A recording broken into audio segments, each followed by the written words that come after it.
Messieurs, peut-être avez-vous déjà essayé d'utiliser une pince à graisse ou encore une balance impédance-mètre ou d'autres outils pour estimer votre taux de masse grasse. Et vous savez quoi? Moi aussi, j'ai essayé ce genre d'outils. J'ai une pince à graisse et j'ai aussi une balance qui mesure le taux de masse grasse, le taux d'eau, le taux de masse musculaire, etc. Mais aujourd'hui, après une bonne remise en question, j'ai décidé d'arrêter de me prendre la tête avec ce genre d'outils, chercher à connaître impérativement mon taux de masse grasse avec la balance ou la pince à graisse, ça ne m'intéresse plus. Et dans cette vidéo, je vais tout simplement vous expliquer pourquoi. Allez, c'est parti. Bon, comme vous le savez, il existe plusieurs méthodes pour mesurer notre taux de masse grasse. Donc, comme je l'ai dit, il y a la pince à graisse, ou aussi appelée la pince à pli cutané, la balance impédance-mètre, ou encore d'autres scanners plus sophistiqués qui vous permettent de connaître avec plus ou moins d'exactitude votre taux de masse grasse. Mais l'ensemble de ces outils ne donne toujours pas des résultats précis ni cohérents. Par exemple, avec ma balance à impédance-mètre, avec les poignées et tout, j'obtiens à peu près 22% de taux de masse grasse. Alors que lorsque je fais la pince à pli cutané et que je prends les 4 plis, c'est-à-dire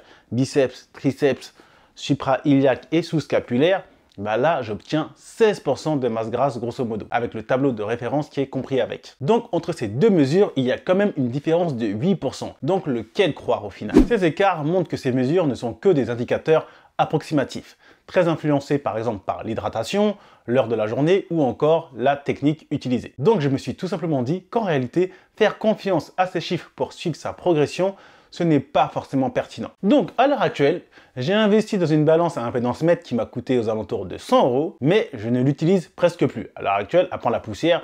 Bon, je monte dessus juste pour regarder mon poids, mais je suis plus en train de me prendre la tête avec les poignets. Alors attention, ne bouge pas, redresse-toi. Oh, 20% de masse grasse, ouais, bref, je suis plus dans ces trucs-là. Et de même pour la pince à graisse, bon, elle m'a pas coûté 100 € la pince à graisse, heureusement, ça coûte moins de 10 €. Mais voilà, je m'amusais de temps en temps à prendre mon pli cutané, mon pli supra-iliaque. Des fois, je faisais les 4 plis cutanés et tout ça. D'ailleurs, j'étais obligé de demander à ma femme qu'elle m'aide, surtout pour faire le pli du dos.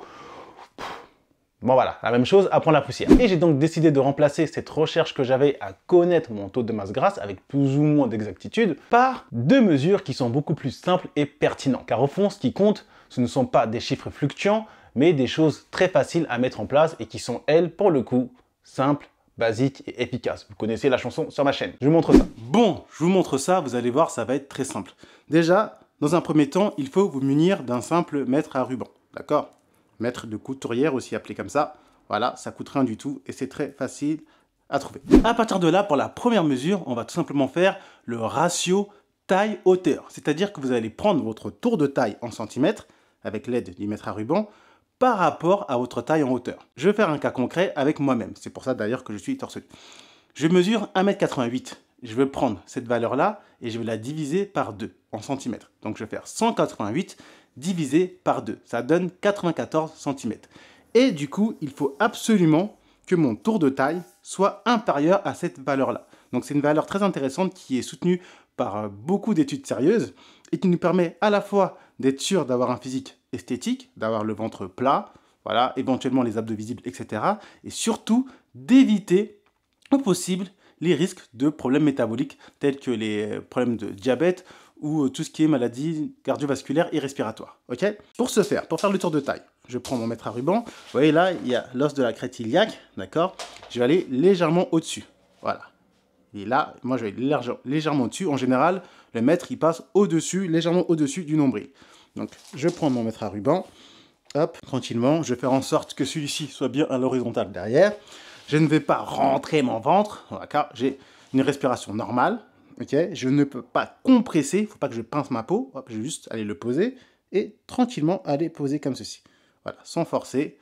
Voilà, ici, je ne force pas, je pose tranquillement. Donc moi là, j'ai 90, un peu moins.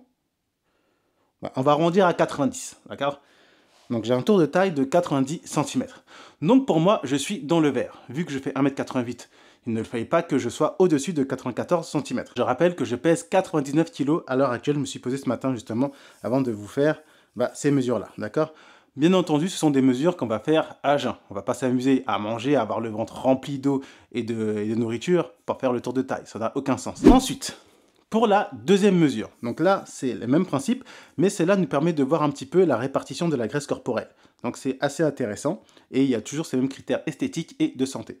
Donc ça va être le tour de taille divisé par le tour de hanche, ce qu'on appelle le ratio taille-hanche, aussi soutenu par de nombreuses études très sérieuses. De toute manière, vous avez juste à taper sur internet ratio taille-hauteur, ratio taille-hanche, vous allez voir nombre d'études, nombre d'articles qui parlent de ces deux mesures qui sont très pertinentes pour le coup et très simples à réaliser. Donc là, pour le deuxième, je vais faire le tour de hanche. On peut aussi l'appeler le tour de fesses. Je vais prendre la partie la plus large de mes fesses. Donc là, le but, c'est vraiment, vous voyez, quand je descends, la partie la plus large, là, on la voit ici, là. Ici, donc c'est cette partie-là que je vais prendre. Donc même principe, je prends un mètre à ruban. Je vais enlever 1 cm parce que là, j'ai mon short. 1 ou 2 cm. J'ai mon short et mon caleçon, donc je vais peut-être enlever un petit peu. Allez, on va enlever 1 cm. Hop. Donc je me mets ici. Donc je passe vraiment sur la partie la plus large. Hop. Et je vais venir. Ok. Donc là, pour ma part, ça me donne 105. Donc on va enlever 1-2 cm, on va dire, allez, 103, vers là. 103 de tour de hanche. Et une fois que j'ai les deux mesures, je vais tout simplement diviser mon tour de taille en centimètres par mon tour de hanche en centimètres. Il faut que celui-ci soit absolument inférieur à 1. Et l'idéal, c'est d'être en dessous de 95 cm, voire en dessous de 90 cm. Là, c'est excellent. Alors, petite correction de ma part. Bien que dans la vidéo, je parle de centimètres pour le ratio taille-hanche, celui-ci ne donne pas un résultat en centimètres, mais plutôt un chiffre sans unité à ne pas dépasser pour évaluer votre silhouette. Il faut seulement s'arrêter aux chiffres. Allez, on reprend. D'accord, là on est sûr d'avoir un tour de taille et un rapport taille-hanche harmonieux. Et si derrière on a réussi à développer une bonne masse musculaire, on est dans le bon, d'accord? Donc je vais faire le calcul et je vous dis ça. Donc, petit calcul, donc c'est 90 cm, tour de taille, divisé par, on va dire, allez, 103. Et moi, ça me donne 0,87. Donc, avec ces deux mesures-là, donc j'ai un tour de taille par rapport à ma taille en hauteur de 90 cm. Donc, on est OK, je suis OK. Et j'ai un ratio taille-hanche de 0,87 cm. Donc, je suis carrément en dessous, comme je vous ai dit, des 90 cm. Donc, je suis dans le vert, d'accord? Et en fait, juste avec ces simples mesures-là, je sais que mon taux de masse grasse, il est bon, d'accord? Pas besoin de savoir que je sois à 10%, à 12, à 14, à 15, à 16, à 20%, je n'en sais rien, je m'en fous. Je fais que le tour de taille et le ratio, ça me prend 5 minutes top chrono et c'est facile à mettre en place et on peut le faire tout seul. Et derrière, le but pour moi, et je vous incite à faire la même chose, c'est de développer un maximum de muscles, hein, comme j'essaye de faire là, comme j'ai fait, les bras, tout ça, le dos, voilà, tout développer, les jambes, etc.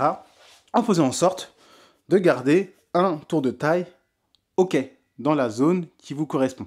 Et si vous voyez que en prenant du muscle, vous commencez à prendre trop de bide, de gras au niveau du ventre, là c'est pas bon. Il faut revoir du coup la stratégie, tout simplement. Donc avec un simple mètre à ruban, on peut être sûr d'avoir le ventre relativement plat si on est dans le vert concernant les deux mesures que je viens de vous donner et être sûr, ou en tout cas s'éloigner au possible des problèmes métaboliques. Et enfin, une dernière mesure optionnelle, en bonus, elle est totalement gratuite. À partir du moment où vous avez vos yeux qui fonctionnent correctement, c'est de tout simplement ne pas oublier le regard que vous avez dans votre miroir. Par exemple, si vous avez des abdos visibles, un ventre plat, une silhouette harmonieuse, c'est souvent un bon signe de votre état général. D'accord? Donc messieurs, finalement, ce qui doit compter, c'est votre confort dans votre corps, votre vitalité et la capacité à garder un poids et une silhouette qui vous plaisent sans vous prendre la tête avec plein de chiffres, le taux de masse grasse, etc. qui varie tous les jours. Faites confiance aussi à votre miroir, à votre corps et surtout à votre bien-être. En résumé, concernant mon taux de masse grasse, j'ai décidé d'arrêter de me prendre la tête avec des chiffres fluctuants donnés par des appareils peu fiables. Je préfère m'appuyer sur des mesures simples et pratiques et rapides à mettre en place et très pertinentes. L'objectif pour ma part n'est plus de chercher à connaître avec exactitude mon taux de masse grasse, mais d'adopter une bonne hygiène de vie et de développer ma masse musculaire dans des limites saines et être à l'écoute de mon corps. Donc messieurs, si vous aussi, une nouvelle fois, vous vous reconnaissez dans ce que je viens de dire par rapport au taux de masse grasse, je vous conseille d'adopter mon approche simple, basique, efficace. Bien sûr messieurs, on n'oublie pas, pour ceux qui souhaitent maximiser leur gain musculaire en l'espace de 3 mois sans aller en salle de sport, j'ai mis en place un plan d'action totalement gratuit pour vous guider vers cet objectif. Pour y accéder, vous avez juste à cliquer sur le premier lien en description, vous laissez votre prénom et votre mail et moi je vous envoie tout ça. Et aussi pour les personnes qui souhaitent débuter la musculation ou qui font de la musculation, peu importe, mais qui ne maîtrisent pas correctement ou pas du tout les exercices fondamentaux au poids du corps qui nous permettent de développer un physique fort, musclé, esthétique et harmonieux avec un minimum de matériel, j'ai mis en place un programme Muscle Man Essentiel parce que c'est la base de la musculation qui vous permettra de maîtriser les exercices tels que les pompes, les dips, les tractions horizontales et verticales et les fentes de manière fluide et cohérente en fonction de votre niveau. Il y a tout ce qu'il faut dans le programme, des tests intégrés, etc., etc. Pour y accéder, vous avez juste à cliquer dans le lien en description. Et après, c'est parti, à vous de jouer. Bon, j'espère que cette vidéo vous a plu. Si c'est le cas, on n'hésite pas. On like, on partage, on s'abonne. Et moi, je vous dis à très bientôt, messieurs, pour une prochaine vidéo. D'ici là, prenez soin de vous.